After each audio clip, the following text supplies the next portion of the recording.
ಗಂಗಾ, ನಿನ್ನ ಹುಡುಕ್ತಿದ್ನೆ.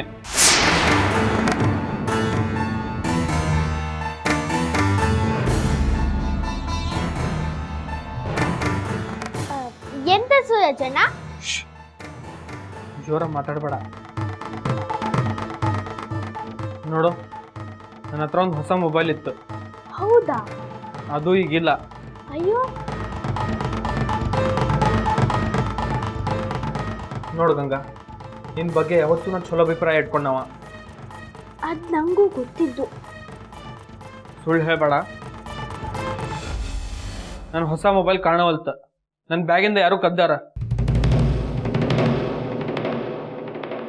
ನಾನು ಸುಮ್ಮನೆ ಇರೋ ಅಲ್ಲ, ವಿಚಾರಣೆ ಮಾಡ್ತೀನಿ.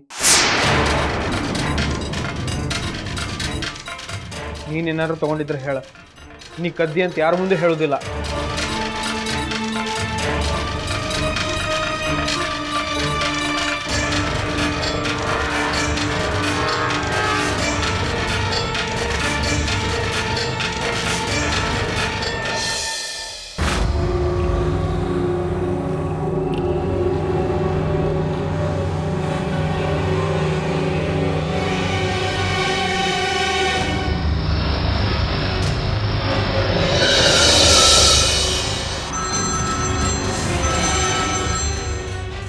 ಹಲೋ, ಯಾರು? ನಾನ್ರಿ ಅಕ್ಕರ, ಶೇಖರಪ್ಪ. ಶೇಖರಪ್ಪ, ಎಲ್ಲದಿ? ಇಲ್ಲೇ ಪ್ಯಾಟಿಯಿಂದ ಮಾತಾಡಕತ್ತೇನ್ರಿ. ಹೇಳು, ಏನ್ ಸುದ್ದಿ? ಅಕ್ಕರ, ಕೆಲಸ ಕೆಡ್ತೈತ್ರಿ. ಆ ಹುಡುಗಿನ ಆದಷ್ಟು ಬೇಗ ಹಿಡ್ದಾಕ್ಬೇಕ್ರಿ. ಆ ಕೆಲಸ ನಾ ಮಾಡ್ಬೇಕೋ ನೀ ಮಾಡ್ಬೇಕೋ ಶೇಖರಪ್ಪ? ಆ ಹುಡುಗಿ ಶಾಲೆಯಿಂದ ನಾವು ಊಟ ತಗೊಂಡೋಗಿ ಹೋಟೆಲಿಗೆ ಕೊಡೋದು ನೋಡಿ ಮಂದಿ ಮುಂದ ಹೇಳ್ಕೊಂತ ಬಂದ್ರ ಮಂದಿ ಬಿಡ್ತಾರೇನ್ರಿ ಅಕ್ಕರ? ನಾನು ಅದಕ್ಕೆ ಟೆನ್ಷನ್ ಮಾಡ್ಕೊಂಡು ಆ ಹುಡುಗಿನ ಹುಡುಕ್ರಿ ಅಂತ ಮತ್ತೆ ಹೇಳಿದ್ದು. ನೀವು ಅಷ್ಟ ಕೆಲಸ ಮಾಡೋಬೇಕಾದ್ರೆ ಮೈ ಮೇಲೆ ಪ್ರಜ್ಞೆ ಇಟ್ಕೊಂಡು ಕೆಲಸ ಮಾಡ್ರಿ. ಎಷ್ಟತಿ ಹೇಳಿ ನಿಮಗ? ಆ ಹುಡುಗಿ ನಾಳೆ ಶಾಲೆಗೆ ಬರ್ತಿದ್ದಂಗ ಹಿಡಿದು ಗಾಡ್ಯಾಗ ಹಾಕೋರಿ. ಆಮೇಲೆ ನಂಗೆ ಫೋನ್ ಹಚ್ಚ್ರಿ. ಆತ್ ತಗೋರಿ, ಹಂಗಾಗ್ಲಿ.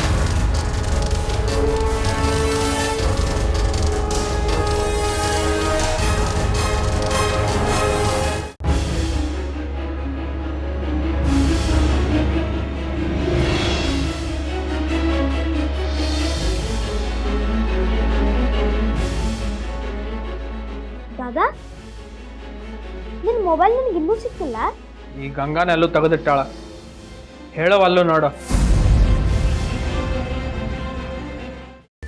ಕೈಮಾ ಲಿವರ್ ಚಕ್ಕಣ ಮಾಡುವ ವಿಧಾನ: ಒಂದು ಬಾಣಲಿಗೆ ಎಣ್ಣೆ, ಈರುಳ್ಳಿ ಹಾಕಿ ಹುರಿದು ಶುಂಠಿ ಬೆಳ್ಳುಳ್ಳಿ ಪೇಸ್ಟ್, ಅರಿಶಿನ, ಪುದೀನ, ಕೊತ್ತಂಬರಿ ಸೊಪ್ಪು, ಲಿವರ್, ನೀರು, ಬೇಯಿಸಿದ ಕೈಮಾ, ಟೊಮ್ಯಾಟೊ ಪ್ಯೂರಿ, ಗರಂ ಮಸಾಲ, ತುಪ್ಪ ಮುಚ್ಚಳ ಮುಚ್ಚಿ ಬೇಯಿಸಿ. ಈಗ ಕೈಮಾ ಲಿವರ್ ಚಾಕಣ ಸವಿಯಲು ಸಿದ್ಧ. ನಮ್ಮ ಇವತ್ತಿನ ಕಾರ್ಯಕ್ರಮದಲ್ಲಿ GFC ಖ್ಯಾತಿಯ ಕೃಷ್ಣಪ್ಪನವರು ಒಳ್ಳೆ ಚಾಕ್ನವನ್ನ ಮಾಡಿ ಕೊಟ್ಟಿದ್ದಾರೆ. ಹೆಂಗಿದೆ ಅಂತ ಎಲ್ಲ ಹೇಳಕ್ಕಾಗಲ್ಲ, ನೀವು ಮಾಡ್ಕೊಂಡ್ರೆ.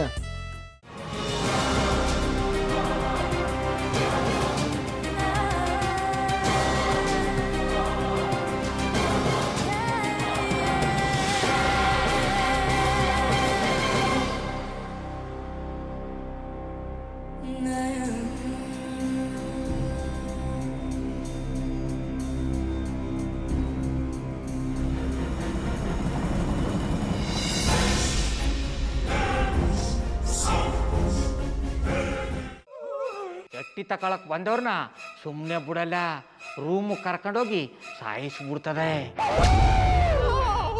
ರೂಮಿಗೆ ಕರ್ಕೊಂಡೋಗಿ ಯಾಕೆ ಸಾಯಿಸ್ತಾಳೆ? ಯಾಕಂದ್ರೆ ಅದು ಅವಳು ಪ್ರಿಯಕರನ್ ಸಾಯಿಸಿದ ಜಾಗ, ಅದಕ್ಕೆ ಅಲ್ಲಿಗೆ ಕರ್ಕೊಂಡೋಗಿ ಸಾಯಿಸ್ಬಿಡ್ತದೆ. ಈ ಮನೇಲಿ ದೆವ್ವ ಇದೆ ಅಂತ ಭಾಸ್ಕರ್ ಅವ್ರು ನನ್ಗೆ ಹೇಳೇ ಇಲ್ಲ. ಅವ್ರ ಹಟ್ಟಿಲಿ ವಾಸ ಆಗಿದ್ರ ತಾನೆ ಹೇಳಕ.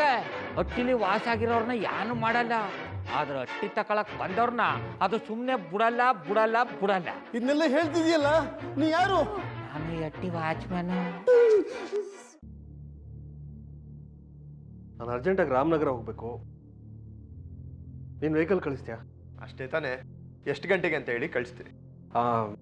ಮೊನ್ನೆ ಯಾರೊಬ್ರನ್ನ ಕಳಿಸಿದ್ಯಲ್ಲ, ಅವನೇ ಕಳಿಸು, ಚೆನ್ನಾಗಿ ಓಡಿಸ್ತಾನ ಅವನು. ಮೊನ್ನೆನಾ? ಹಾ, ಶಿವು ಇರಬೇಕು. ಹಾ, ಅವನೇ. ಅಯ್ಯೋ, ಅವ್ನು ನಿನ್ನೆಯಿಂದ ಕೆಲಸಕ್ಕೆ ಬಂದಿಲ್ಲ. ಫೋನ್ ಮಾಡಿದ್ರೆ ರಿಸೀವ್ ಮಾಡ್ತಿಲ್ಲ.